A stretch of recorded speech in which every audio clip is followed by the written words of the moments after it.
Elsabeti fi Zakkaariyaas irraa kan dhalate sana. Lakki isa kanami isa miti.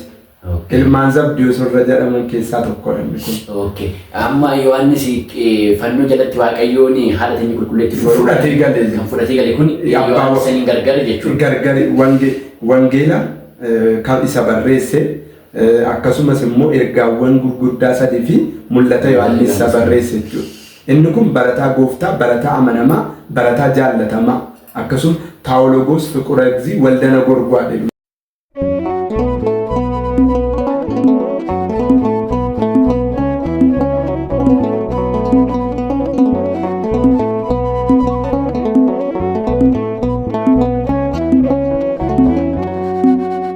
Nageenyi Kiristoos isiniif haa baay'atu. Maatiiwwan hordoftoota chaanaalii Urjii Tawaahidoo marti keessan akkam jirtu? Akkam yoo nageessan akkam turtan? Guyyaa irraa dhuguma dubbachuuf qophii addaa isiniif qabannee dhufnee barsiisa keenya itti gaafatamaa ba'aa biiftuu mana amantaa magaalaa Bishooftuu qulqulluu Egzaabiraaf yookaan Waaqayyo Abbaatti lallabaa kutaa wangeela kan ta'an waliin turtii taasisnaa. Kanaaf marti keessan obboleewwan keenya nu daawwadhaa isiniin jenna. Barsiisa keenya baga nagaan dhuftan. Baga nagaan dhuftan. Egaa barsiisa keenya waliin har'a gaaffii mana amantaa Ortodoksii irratti ka'amu akkasumas gaaffii shakkitootaa dabalataanis immoo gaaffii kan nutti ta'e hundumaayyuu ni gaafanna. Isaanis immoo deebisaa fi ibsa isaa waliin nuuf laatu. Barsiisa keenya dura obboleewwan keenya nagaan nu gaafadhaati itti fufu. Maatiiwwan Waaqayyoo dhugumatti guyyaa jaallatamaa fi guyyaa jajamaa kanaan Waaqa nu ga'eef dursaa maqaan isaa kan galateeffameef kan eebbifame nuuf haa ta'u. Jaallatamuutaan maatiiwwan Waaqayyoo bakka jirtan hundumaatti nagaan isin gaafadha akkam jirtu. Ameen. Waaqayyo abbaan keenya guyyaa kanaan waan nu ga'eef maqaan isaa kan galateeffameef kan eebbifame nuuf haa ta'u. Ameen. Ameen. Dhugaa barsiisa keenya isinilleen eebbifamaayee waamicha keenya kabajanii kan asitti nuuf argamtan Waaqayyo gooftaan isin haa eebbisu. Egaa hordoftoota keenya marti keessan aga xumuraa keenyatti nu hordofaa qophii gabaabduu qabna gadi ta'eef. Kanaaf isinis gaaffii isinitti ta'e ta'a hundumti keessanii aga xumuraatti nu hordofaa maqaa Waaqayyoon isin gaafanna. Egaa barsiisa keenya gaaffii keenyatti yaa deebinu. Gaafiin inni keenya jalqabaa akkas jedhamaa jira barsiisa keenya. Fannoo morma keenyatti hidhachuun qofti nu fayyisuu ni danda'a. Fannoo morma keenyatti hidhachuun qofti nu fayyisuu ni danda'a kan jedhudha gaafiin keenya. Tole eebbifama. Fannoo morma keenyatti hidhachuun qofti nu fayyisuu. Sababni isaas namni tokko fannoo hidhateef yookiin namni tokko Ortodoksii jedhameef qofti fayyina isaaf ta'uu dhiisuu danda'a. Sababni isaas hojii yoo hojjete akkuma qulqulluun Yaaqoob ergaa isaa gubbaa irratti dubbate amantiin hojii hin qabne du'aadha jedha. Kanaaf hojii hin qabu taanaan hojii fannoo dhalli namaa hojjetu taanaan keessumaa oolmaa gooftaan keenya uumaan keenya qorichi keenya Yesuus Kiristoos fannoo irratti ilmaan namootaatiif oolmaan ni oole sana dhalli namaa hin hojjetu yoo ta'e fannoon sun qofti isa fayyisuu hin danda'u jechuudha. Eshi barsiisa keenya dhugumatti Waaqayyo gooftaan isin haa eebbisu. Egaa barsiisaan keenya deebii isaaf ibsa isaallee dabalatee nuuf kaa'anii jiru. Dhugumatti Waaqayyo gooftaan isin haa eebbisu. Gaaffiin keenya lammaffaan akkas jedha. Waaqayyoon aangoo isaatiin ergamtoota bakka hin jirrerraa gara jireenyaatti isaan fidee uumeera. Akkasumas amala qilleensaa fi amala ibiddaa kenneefiira jedha. Dhugaadha moo soba gaaffiin kun? Dhugumatti gaaffiin kun deebiinsaa dhugaadha. Ergamoota Waaqayyoo kan hin jirrerraa gara jirutti kan inni uume jechuudha. Akkasuma uumamoota Waaqayyoo karaa sadiin kan inni uume Baalluhoo Banabii Bagabeef jedha yookiin afaan Oromoodhaan Waaqayyoo yaaduudhaan uumamoota uumedha. Waaqayyoo callisuudhaan uumamoota uumedha. Waaqayyoo gochaadhaan uumamoota uumedha jechuudha. Egaan ergamoonni Waaqayyoo akkasumaan callisuun warra uumaman keessaa tokkodha.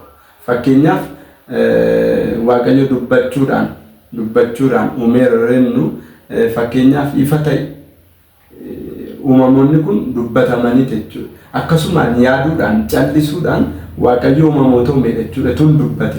Uumamoota sana keessaa tokko ergamoota Waaqayyoo. Akkuma beekamu ergamoonni Waaqayyoo uumama guyyaa dilbataati yookiin uumama sanbata guddaati jechuudha. Uumamni kan inni jalqabe sanbata guddaati. Egaan ergamoota Waaqayyoo amalli isaanii akka amala ibiddaa fi akka amala bishaaniiti, qilleensaati. Kana jechuun yeroo baay'ee kitaaba Maksimaaros jedhamu irraa argachuu dandeenya, isa yoo dubbisne jechuudha. Ergamoonni Waaqayyoo uumamni isaanii akka uumama ibiddaa fi akka uumama qilleensaati jechuudha. Kanaaf akkasumaan ergamoota Waaqayyoo akkasumaan waan hin jirrerraa gara jireetti fidee uume jechuudha Waaqayyo. Kanaaf kanadha. Amiin. Gabarsa keenya eebbifamaa Waaqayyo gooftaan sinaa eebbisu. Eebbifamaa barsa keenya Waaqayyo gooftaan sinaa eebbisu dhugumatti. Egaa gaaffiin keenya akka itti fufetti jira. Obboleewwan keenya hundumti keessaan aga xumuraa nu hordofaa maqaa Waaqayyo sin gaafanna. Ammas gaaffiin keenya barsa keenya akkana jedha. Garaagarummaan ol ba'uu gooftaa keenya fi ol ba'uu dubaroo Maariyaam maalidha jedha. Gaaffii kanaaf mee deebii keessan? Dhugumatti gaaffii baay'ee bareedaadha gaaffiin kuni.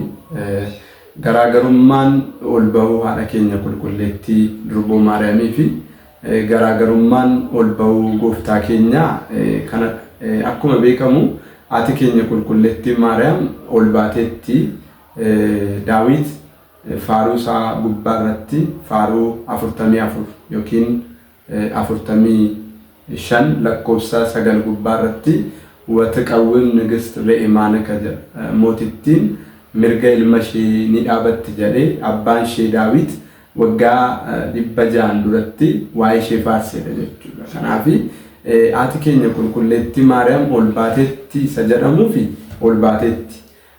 Sababni isaas haati keenya qulqulleettii Maariyaam akkuma qulqulluun Efreem Uddaasee Maariyaamii yookiin immoo galata durboo Maariyaamii irratti jechuudha barreeffamee jiru guyyaa roobii yiiti taabbiin kirubeel wati fadaffadam suraafeel asma koonatti taabota zaadu zam qaddista sillaasee jedha. Isheen kun kirubeel irra ni caalti, suraafeel irras simboo jaallatamuu qabdi. Isaan sadan keessaa isa tokkoof mana bultii taateetti jedha. Egaan namoonni gaaffitti ta'u jira. Maaliifin kana kaasee haati keenya qulqulleettii Maariyaam namarra miti ergamootarra illee kabaja qabdi. Maaliif jennaan Isaayyaas kitaaba isaa raajii irratti maal jedha? Waaqayyo teessoon samiin teessoo isaadha jedha. Lafti immoo ejjeta miilla isaatii jedha.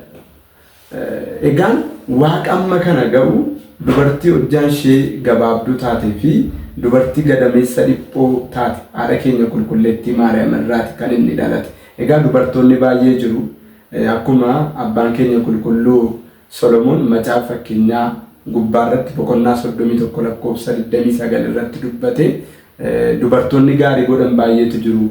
Ati garuu hunduma isaanii ni caaltaa akkuma jedhamee dubbatameef haati keenya qulqulleettii Maariyaam dubartoota jiru jedhaman keessaallee olaantuu fi ishee guddoodha. Ergamaan qulqulluu Gabri'eel kakuu haaraa irratti immoo kana dhufee mirkaneesse. Wangeela Luqaas boqonnaa 1 lakkoofsa 28 gubbaa irratti gammadi kennaan kan guutamte Waaqayyo si wajjin jira ati dubartoota keessaa adda baatee kan filatamtedha.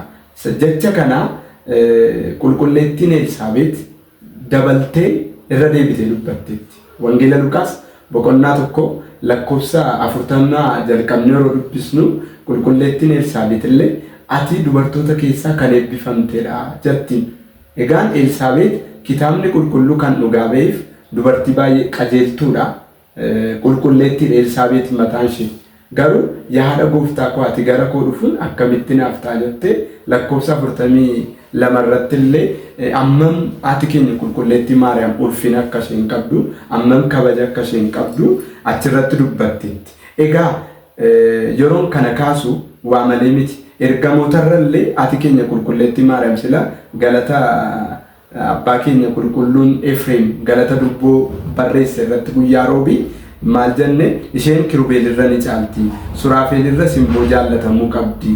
Isaan sadan keessaa isa tokkoof mana bultii taateetti. Egaa ergamoota Waaqayyoo kirubeel suraafeel jedhaman irrallee haati keenya qulqulleettii Maariyaam nama miti isaan irrallee akka isheen caaltu. Isaan irrallee akka isheen caaltu Waaqayyo immoo haadhummaadhaan illee ishee filate.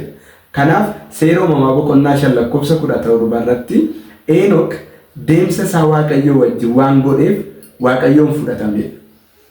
Eenok deemsa isaa haati keenya qulqulleettii Maariyaam immoo haadha Waaqayyooti jechuudha. Haadha Waaqayyooti. Ol baateetti yoo jenne waan nu ajaa'ibu miti. Maaliif foon ishee irraa foon lubbuu ishee irraa lubbuu hirmaatee akkuma beekamu wangeela Yohaannis boqonnaa 1 lakkoofsa 1 gubbaa irratti jalqaba jechatu ture. Jechi Waaqa bira ture.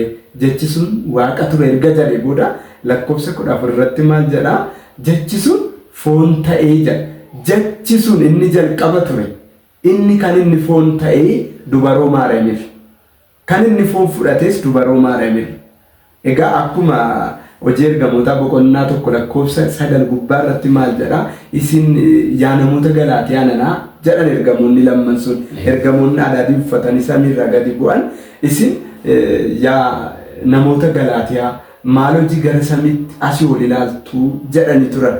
Inni ol ba'uu isaatuma argitan kun akkasuma immoo gadi maal ta'a? Inni dhufaa gadi ni deebi'a. Kanaaf foon Maariyaamii uffateeti kan inni ol ba'e jechuudha. Foon Maariyaamii foon isaa taasifatee ol ba'e jechuudha. Kanaaf foonni sun maal hin tortoru jechuudha.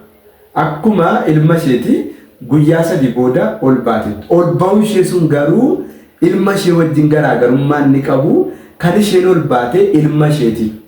Kana jechuun humna ilma isheetiin gooftaa keenya Yesuus Kiristoosiin humna isaatiin ol baate jechuudha. Aangoo isaatiin ol baate jechuudha. Dubaroon Maariyaam. Inni garuu aangoo mataa isaatiin du'a mo'ee kan inni kennu. Garaagarummaan isaan gidduu jiru kana.